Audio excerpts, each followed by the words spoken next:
রুবেল বোতলটা খুলতে পারছে না, তুমি একটু খুলে দাও তো। আমি পারবো না, নিজেই খুলে নাও।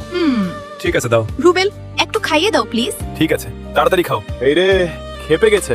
এই শিরিন, দাঁড়াও। সেখানে আমার কিচ্ছু করার ছিল না। আমার খুব কষ্ট হচ্ছিল, তাই উঠে এসেছি। তাহলে চলো, তোমাকে মিষ্টি খাওয়াই। শিরিন, রুবেলের হাত ছাড়া বলছি, ভুলে যেও না, এটা অফিস।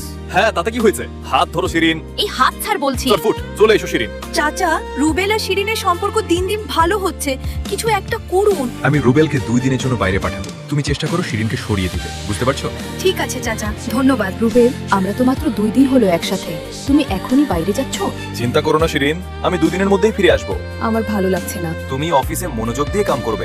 কেমন লাগে শিরিন? তুমি জেনে শুনে আমাকে ধাক্কা দিলে। হ্যাঁ, আমি তোকে সহ্য করতে পারছি না। এবার দেখ কি করি। এবার এখানে বন্দি থাক।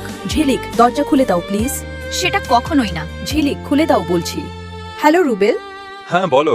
আমার বাবা কি তোমাকে কষ্ট দিচ্ছে? না না, বাবা আমাকে কষ্ট দেয়নি। ফিরে এসে আমরা ঘুরতে যাব। রাখছি। শিরিন, আমরা তোর বান্ধবী, দরজা খুলে দিয়েছি, আয় তাড়াতাড়ি। ধন্যবাদ বান্ধবী। রুবেল, তুমি কি এসে গেছো? হ্যাঁ, কেন, কি হয়েছে? আমাকে রুমে আটকে রেখেছিল, ওখান থেকে পালিয়ে এসেছি। আর চিন্তা নেই, আমি এখন এসে গেছি। কোথায় তুমি? পেছনে টাকাও। রুবেল। বন্ধুরা, আমি বাড়ি গিয়ে ঝিলিককে কি করতে পারি আপনারা বলুন তো।